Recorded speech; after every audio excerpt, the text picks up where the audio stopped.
have all been in the House of Representatives, in the legislature in general, working very diligently to try to ensure that our departments throughout the state government are fully staffed, and we've struggled greatly to do that.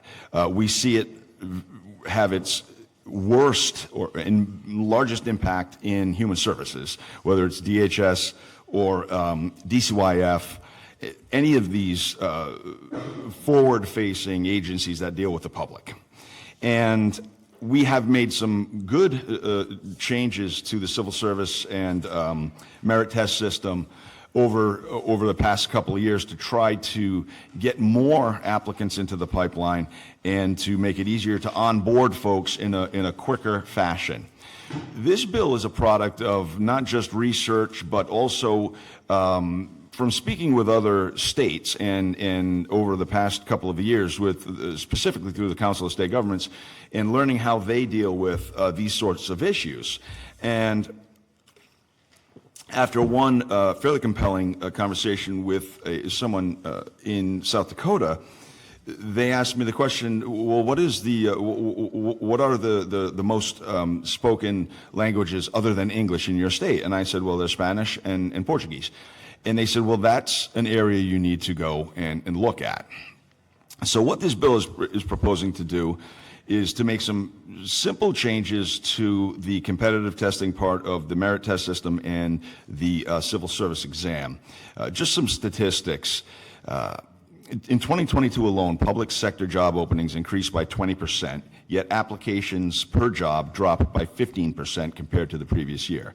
Nationally, states have reported 11% public sector vacancy rate, while Rhode Island's DCYF exceeded that, reaching 16%.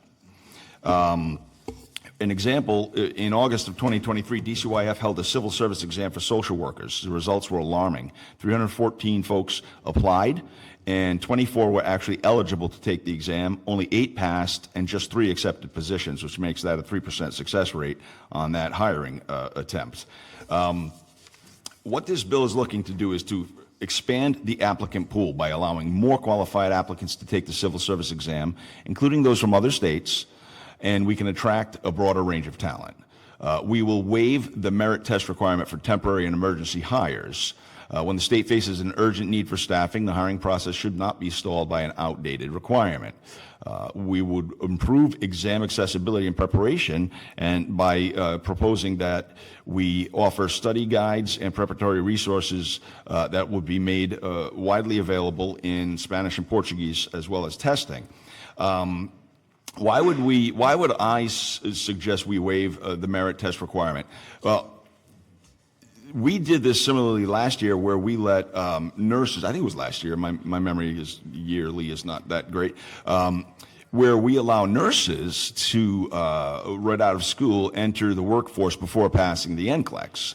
And we recognized that there was a relative gamble in that applicant or that tester may have not passed the NCLEX on the first roundabout, but we accounted for that in the law. So this wouldn't necessarily be a full waiver that merit would not be weighed or tested. It's just that when we need to onboard someone quickly, let's do it, and the testing can come later.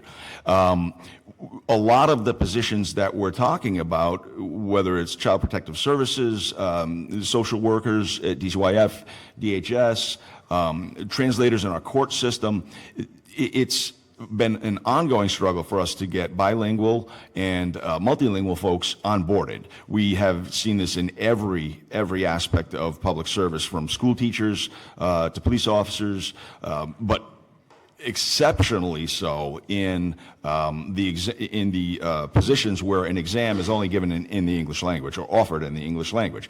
And to the question that may be asked as far as why would we want someone who doesn't understand English to be able to take a test, I would simply push back that certainly if the job requirements had a necessity for fluency in English, that wouldn't apply. However, when we're looking to hire someone to deal with another resident in the state who speaks a different language, we are failing miserably in making those connections. This would open that doorway. This would allow folks who are already in the system looking for a job and currently are able to interact with a community that we're suffering as a state to reach, would be a benefit to everyone in the state. It will increase the workforce that we have on our front lines.